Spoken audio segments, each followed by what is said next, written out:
Kamusta po mga kabakil farming? Isang mapagpalang araw na naman po sa ating lahat. At para sa video na po ito, ang akin pong ibabahagi po ay itong mga rabbit. Dito po ulit tayo sa rabbitan. Di po sa lahat ng pagkakataon ay ganda po ang daloy ng ating pag-aalaga.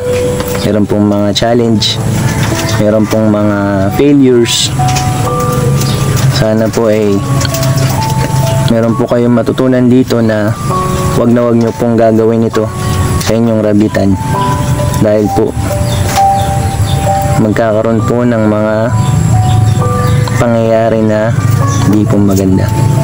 Isa-isahin po natin yan ngayon. Ito po ang ating ibabahagi sa inyo ngayon. Dapat po hindi po ako gagawa ng video ngayon dahil kagagawa ko lang ng video nung sa nagwalay ako sa 3 kids at sa 10 days old na tinanggal ng nest box. Pero po pagkatapos po kasi ng pagwalay ko dun sa 3, kala ko magiging okay naman sila. Sobrang crowded pala sila dun, hindi nila kaya makasurvive sa maliit na cage. Yung grow out cage dapat po talaga is malaki. Kulang po kasi ako ngayon sa kulungan.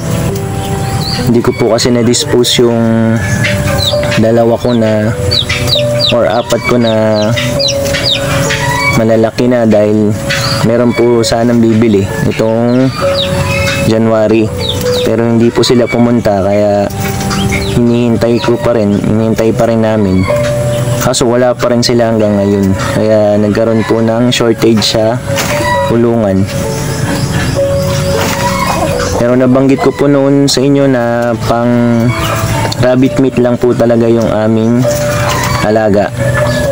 Pero po kasi meron pa rin po minsan na mga gustong bumili at pinagbebentahan pa rin namin sila. Kaso ngayon hindi nga sila nakarating at nagdesisyon ako bukas kailangan ko lang ikal ulit yung 2 para po sa aming kapagkainan, para magkaroon din po ng space yung mga ibang kids na hindi po sila crowded dun sa kulungan, kasi po ay meron na naman pong namatay dun sa aming kids, kaya nakakalungkot po. At saka siguro subukan ko na rin gumawa pa ng mga ibang kulungan kasi wala pa tayong budget ngayon. Hindi ko alam kung talagang magagawan ko sila ng extra. At stop breeding po ako ngayon kasi dahil nga po sa kulang tayo sa kulungan. Kahit mag-breed po ako na mag-breed, wala naman akong paglalagyan ng kits pag lumaki. Hindi naman po magiging maayos ang kanilang paglaki at magkakamatay lang sila. Yan po ang mga dapat hindi natin ginagawa dito sa ating rabbitan. Una po, wag po tayong mag-breed ng mga rabbit dahil mabilis lang po silang manganak. Katulad po nung sa akin, 3 po yung breeders ko. Pag nagsabay-sabay po yung mga anak, ang meron lang akong available na kulungan is 3 para sa grow out. Hindi naman din po pwedeng sobrang madami yung ilagay dun sa 3 kulungan na yun dahil nga po nagkakaroon ng crowded po. Nagsisiksikan sila, pwede po silang mamatay. Yun po kasi pagka ginawa natin na mag-breed, masasayang lang din po yung kits pagka wala tayong available na kulungan. Sa pangalawa naman po, huwag nyo po rin gagayahin ito na konti lang ang aking kulungan. Hanggat maaari po, sana kung gusto nyo mag-breed, marami po kayong kulungan na available. Dahil po, nagkakaroon po nga ng problema, namamatay ang mga kits pag overcrowded sila sa loob. Ang pangatlo po, huwag po nating i-overcrowded yung mga rabbit sa kulungan na marami sila. Dapat po ang rabbit sa isang kulungan po ay isang rabbit lang po ang available talaga. Yan po ang pangatlo. Sa isang kulungan po, isang rabbit lang po talaga.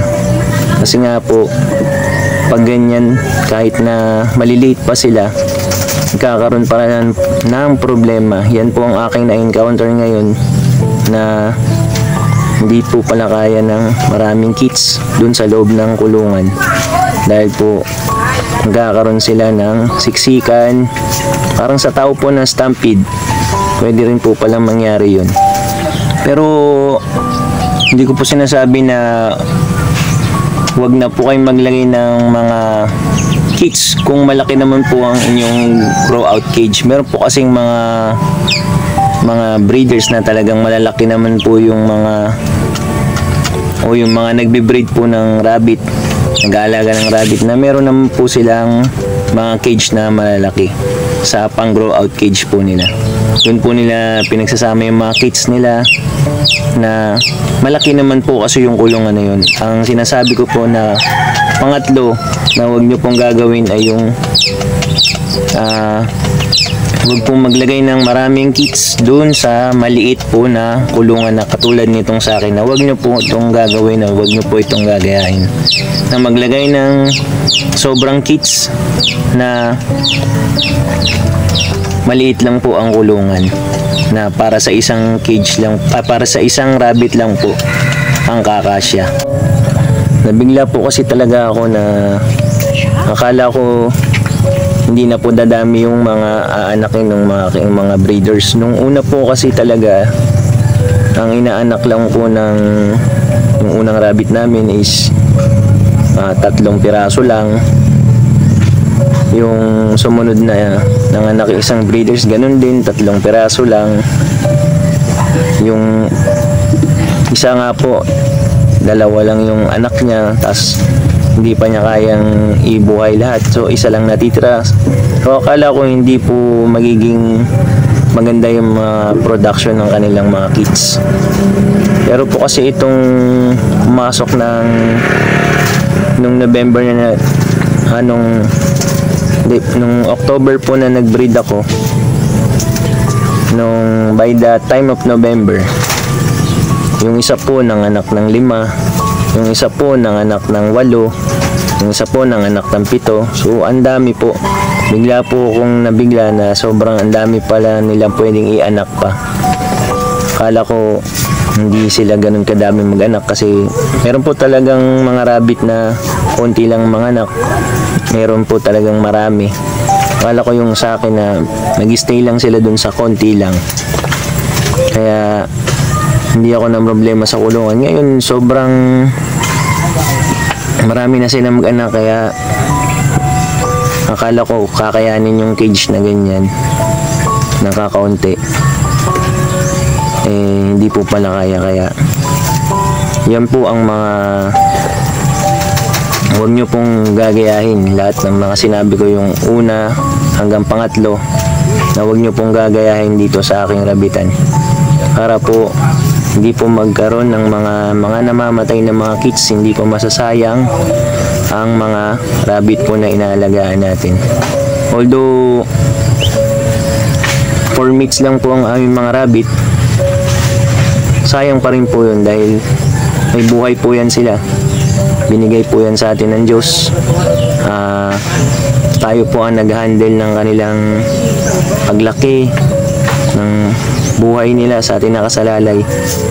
Sana po ay wag po natin gayahin ito. Maging aral po ito sa atin na yung mga bawal po na gawin natin dito sa ating rabitan ay wag po natin gawin. Dito na po aking wawakasan ang video na to. Salamat po sa inyong panonood at pagsusuporta. Sana po ay patuloy pa rin pong pagsuporta sa aming channel para lumago pa po ito at makatulong pa rin po kami sa iba. Salamat po at paalam po.